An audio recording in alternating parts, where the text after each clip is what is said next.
दोस्तों नमस्कार। अगर आप ईपीएस 95 पेंशन से जुड़े हैं या आपके परिवार में कोई पेंशन भोगी है तो आज की ये जानकारी आपके लिए बेहद महत्वपूर्ण है। वीडियो शुरू करने से पहले आपसे एक छोटी सी अपील है। अगर आप चाहते हैं कि पेंशन से जुड़ी हर सच्ची और अपडेटेड खबर आप तक सबसे पहले पहुंचे तो वीडियो को लाइक जरूर करें और चैनल को सब्सक्राइब कर लें। आपका एक लाइक इस मुद्दे को लाखों लोगों तक पहुंचा सकता है। अब सीधे मुद्दे पर आते हैं। पूरे देश में इस समय एक ही चर्चा है। क्या 24 फरवरी को ईपीएस 95 पेंशनर्स को बड़ी राहत मिलने वाली है? क्या बजट के दिन सरकार न्यूनतम पेंशन 1,000 रुपए से बढ़ाकर 7,500 रुपए करने का ऐलान कर सकती है? और क्या इस बढ़ोतरी को महंगाई भत्ते यानी डीए से भी जोड़ा जाएगा? ईपीएस 95 यानी एम्प्लॉइज पेंशन स्कीम 1995, जिसे एम्प्लॉइज प्रोविडेंट फंड ऑर्गेनाइजेशन यानी ईपीएफओ के तहत लागू किया गया था, आज लाखों रिटायर्ड कर्मचारियों की जीवन रेखा है। लेकिन सच्चाई यह है कि इस योजना के तहत मिलने वाली न्यूनतम पेंशन 1,000 रुपए आज के महंगाई भरे दौर में बेहद कम साबित हो रही है। दवाइयों के बढ़ते दाम, गैस सिलेंडर की कीमतें, रोजमर्रा का खर्च, इन सब के बीच एक बुजुर्ग के लिए गुजारा करना मुश्किल होता जा रहा है।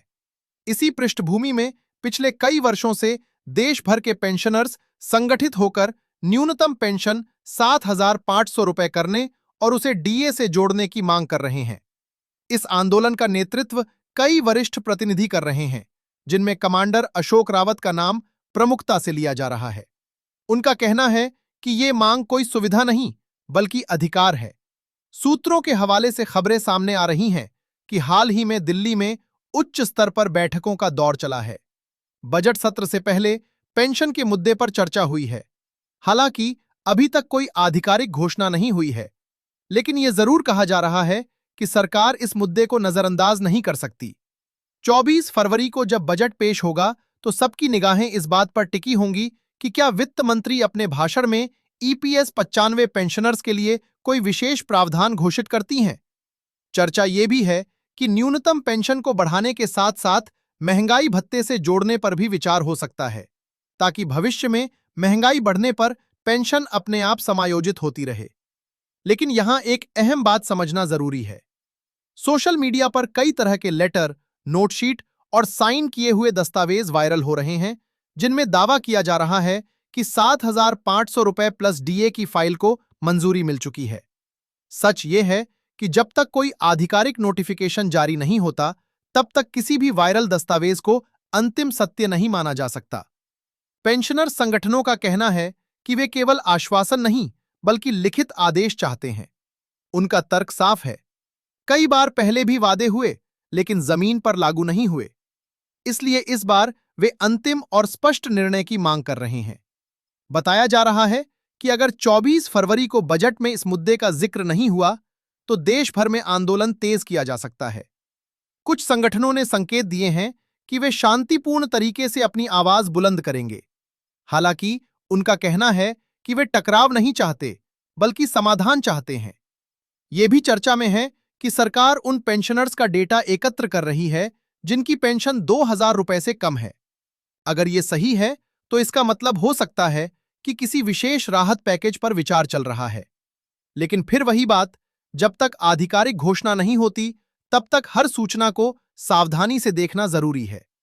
एक और महत्वपूर्ण पहलू है, अगर पेंशन 7,500 रुपए की जाती है और डीए से जोड़ी जाती है तो इसका वित्तीय भार कितना होगा? विशेषज्ञों का मानना है कि सरकार को इसके लिए अलग से बजट प्रावधान करना होगा। संभव है कि किसी विशेष सीनियर सिटीजन पेंशन फंड या अलग कोष की घोषणा की जाए, जिससे इस योजना को स्थायी रूप से लागू किया जा सके। पेंशनर्स का दर्द केवल आर्थिक नहीं है बल्कि सम्मान से जुड़ा है। वे कहते हैं कि उन्होंने अपनी पूरी उम्र देश और संस्थानों की सेवा में लगाई है।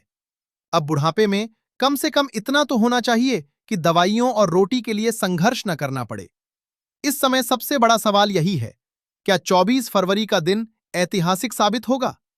क्या बजट भाषण में ईपीएस 95 पेंशन का स्पष्ट जिक्र होगा? क्या न्यूनतम पेंशन बढ़ेगी या फिर केवल समीक्षा का आश्वासन मिलेगा? देश भर के लाखों परिवारों की उम्मीदें इस तारीख से जुड़ी हैं, लेकिन साथ ही जरूरी है कि हम अफवाह और आधिकारिक सूचना में फर्क समझें। किसी भी निर्णय का असली महत्व तभी है जब वो गजट नोटिफिकेशन। अब बात करते हैं आगे की संभावनाओं की।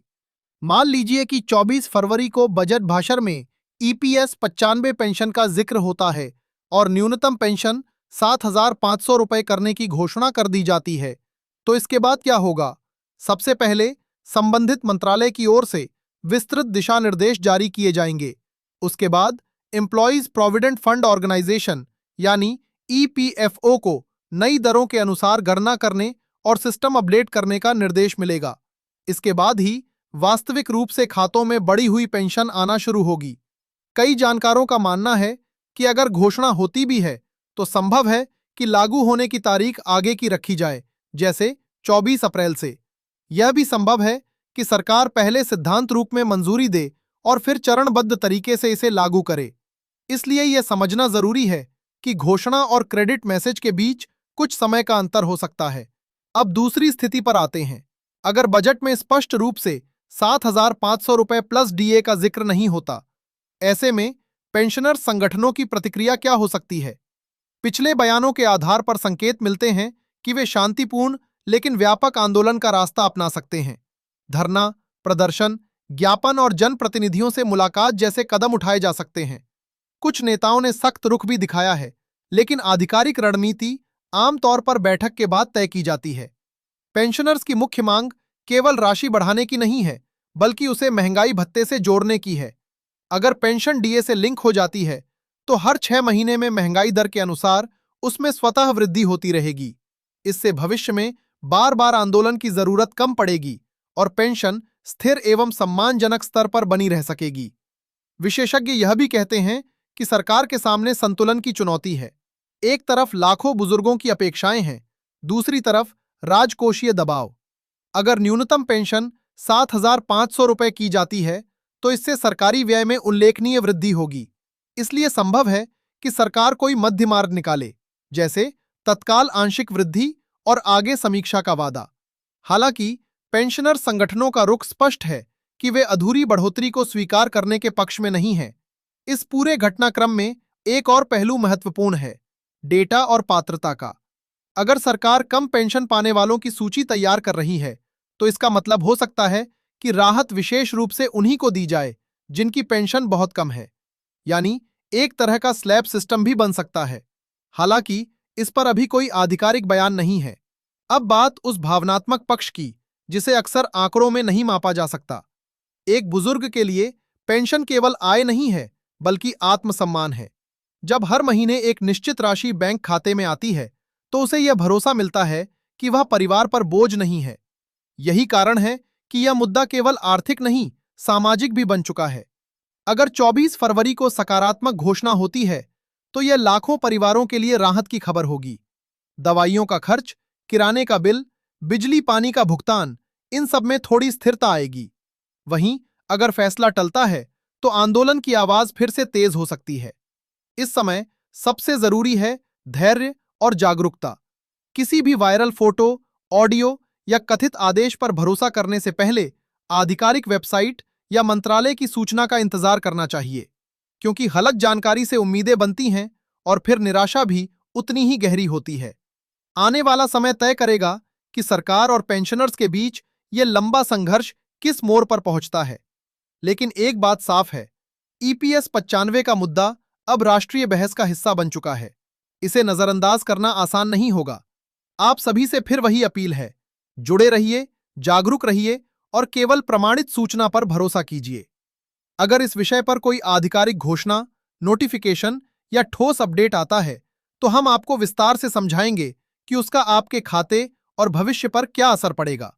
तब तक के लिए उम्मीद बनाए रखिए, संयम रखिए और सच्ची जानकारी के साथ आगे बढ़िए। जय हिंद।